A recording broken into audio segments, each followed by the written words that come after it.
Everyone, स्वागत है आप सभी का आपके अपने YouTube channel determination study platform में। आज की इस वीडियो में क्लास 10th के हिंदी के एक बहुत ही महत्वपूर्ण टॉपिक के बारे में डिस्कशन करने वाले हैं, जिस टॉपिक का नाम है जीवन परिचय। आप सभी को पता होगा कि जीवन परिचय आप सभी के लिए कितना इंपॉर्टेंट है। उनमें एक नाम आता है जिनका नाम है आचार्य रामचंद्र शुक्ल। इनका जीवन परिचय कितना इंपॉर्टेंट है आप लोग पिछले साल के जब क्वेश्चन पेपर देखेंगे तो आपको पता चल जाएगा। ठीक है, हर साल आने वाला ये जीवन परिचय बहुत ही आसान तरीके से आप लोगों को इस वीडियो में बताने वाला हूँ, तो इस वीडियो को शुरू से लेकर के अंत तक देखिएगा। सारी चीजें आप लोगों को बहुत ही बेहतरीन तरीके से समझ में आएगी। समझाने के लिए मैंने क्या किया है, इसको आसान बनाने के लिए, जीवन परिचय को आसान बनाने के लिए मैंने एक क्या किया है कि संक्षिप्त परिचय को लिखा है यहाँ पे। ठीक है, इस मॉडल को आप किसी भी लेखक या कवि के जीवन परिचय को लिखने के लिए आप बना सकते हैं। ये मॉडल बहुत ही इंपॉर्टेंट है। आपको जीवन परिचय आकर्षक बनाना है, रोचक बनाना है, तो इसके लिए ये बहुत ही हेल्प कर सकता है। ठीक है, कि संक्षिप्त परिचय बनाना बहुत आसान है, इसमें कुछ करना नहीं है। आपको सबसे पहले लेखक का नाम पता होना चाहिए, तो नाम हमने लिख दिया है आचार्य रामचंद्र शुक्ल। लेखक का जन्म कब हुआ था याद होना चाहिए, 1884 ईस्वी में हुआ था। जन्म स्थान इसका बस्ती जिले के अगुना नामक ग्राम में हुआ था।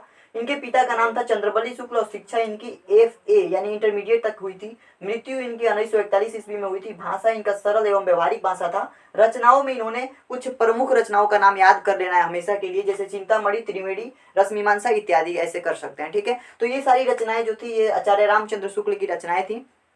ये रही हमारी बात संक्षिप्त परिचय की। आपको एग्जामिनेशन में भी पहले पेज पर जब आपको जीवन परिचय लिखना है तो उसमें सबसे पहले आपको संक्षिप्त परिचय लिख लेना है, उसके नीचे से हेडिंग दे करके जीवन परिचय डालकर उसके बाद से लिखना है। ठीक है, तो जीवन परिचय हेडिंग देने के बाद से आपको क्या लिखना है, देखिए यहाँ पे मैंने जीवन परिचय लिखा हुआ है। तो जीवन परिचय के बाद से आपको क्या लिखना है कि आचार्य रामचंद्र शुक्ल। देखिए यहाँ पे मैंने नाम तो लिखा है, तो नाम से आप पता कर लेंगे ये लाइन। ठीक है, आचार्य रामचंद्र शुक्ल का जन्म कब हुआ था, 1884 में। वही सेम चीज यहाँ पे लिखना है। 1884 ईस्वी में कहाँ पे हुआ था, बस्ती जिले के अगुना नामक ग्राम में हुआ था। बहुत ही सिंपल लाइन है, बहुत आसानी तरीके से आप लिख सकते हैं। ठीक है, इसमें किसी भी प्रकार की कोई दिक्कत नहीं होनी चाहिए। आगे लिखना है इनके पिता का नाम। इनके पिता का नाम चंद्रबली शुक्ल था। क्या था, चंद्रबली शुक्ल। इसको मैंने याद करवा दिया यहाँ पे। ठीक है, तो संक्षिप्त परिचय बहुत हमारी हेल्प करता है सेंटेंसेस को अच्छे तरीके से बनाने में। यानी ये पूरा मेन डाटा है, इन्हीं डाटा के यूज करके हमें क्या करना है, जीवन परिचय को बनाना है। ठीक है, बहुत आसानी से बना पाएंगे। देखिए आगे लिखना है इनकी शिक्षण कार्य इंटरमीडिएट तक ही हुई थी। ठीक है, यानी कि इनका जो शिक्षा हुआ था ना, इनका जो पढ़ाई हुई थी वो केवल इंटरमीडिएट तक की हुई थी। उसके बाद से इनकी पढ़ाई में बाधा उत्पन्न हो गई थी, यानी पढ़ाई ये छोड़ दिए थे। ठीक है,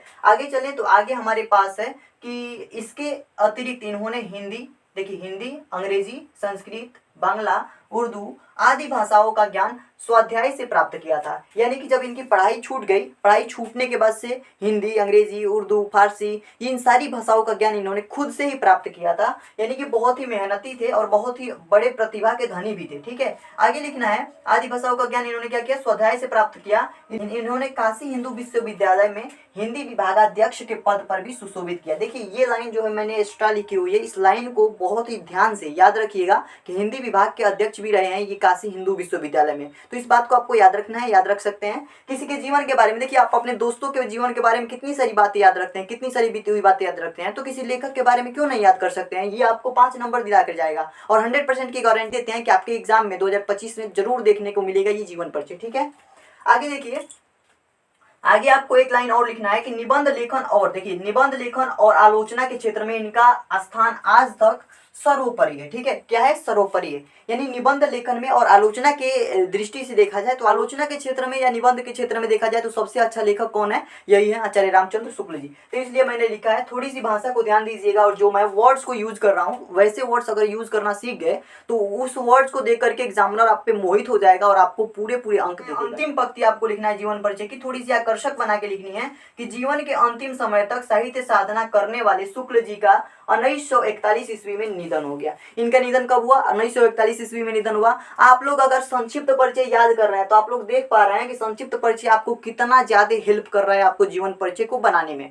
यानी जीवन परिचय में कुछ ही पंक्तियां हैं जो अलग से याद करना है। ठीक है, बाकी सारी चीजें तो यही वाली आ रही हैं। तो आपको एक संक्षिप्त परिचय जरूर याद करना चाहिए किसी भी लेखक, किसी भी कवि के लिए, और आप लोग इस मॉडल को अच्छे से तैयार कर सकते हैं बहुत ही सावधानी से, बहुत ही आसानी से। ठीक है, अब देखिए इनकी रचनाएं भी पूछी जाती है। यानी कि जीवन परिचय पे 3 नंबर मिलता है, 2 नंबर रचनाओं पर मिल जाता है। तो आप सभी लोग इस बात को भी ध्यान देना है कि जीवन परिचय खत्म होने के बाद से रचनाएं हेडिंग डाल करके इनकी कृतियों के बारे में, यानी रचनाएं इन्होंने क्या क्या लिखा है, किसमें लिखा है, जैसे आलोचना में क्या लिखा है, निबंध में क्या लिखा है, इन्होंने साहित्य के इतिहास में क्या लिखा है, ये सारी चीजों के बारे में थोड़ा सा आप लोग एक बार नॉलेज ले लीजिएगा। देखिए रचनाओं में मैं कुछ इंपॉर्टेंट रचनाओं को बता दे रहा हूँ। रचनाओं में आपको लिखना है, रचना हेडिंग डाल करके चिंतामणि, चिंतामणि इनका जो है प्रमुख रचना है। विचार विधि, ये इंपॉर्टेंट रचनाएं हैं, इनको याद करना ही है, ठीक है, इनको याद करना ही करना है। तीसरी रचना है त्रिवेणी, रस मीमांसा, अभिमन्यु वध, आनंद कादम्बिनी, ये पत्रिका है, और उसके बाद से इत्यादि कर सकते हैं। तो ये सारी रचनाएं भी हो गई। आशा करता हूं कि आपको आचार्य रामचंद्र शुक्ल का जीवन परिचय बहुत ही अच्छे ढंग से समझ में आ गया होगा। बिल्कुल आसान था, किसी के भी जीवन को याद कर लेना उनका जीवन परिचय कहलाएगा। यानी कि आचार्य रामचंद्र शुक्ल के बारे में हमने जान लिया कि इन्होंने इंटरमीडिएट तक पढ़ा था। इनके पिता का नाम चंद्रबली शुक्ल था। इनका जन्म 1884 ईस्वी में हुआ था। इनकी मृत्यु 1941 ईस्वी में हुआ था। बस क्या करना है, बहुत ही सिंपल है कि नहीं। तो इस संक्षिप्त परिचय को जरूर बनाइएगा। आई होप आप सभी को वीडियो पसंद आई होगी। मिलते हैं एक नई वीडियो में, तब तक के लिए धन्यवाद।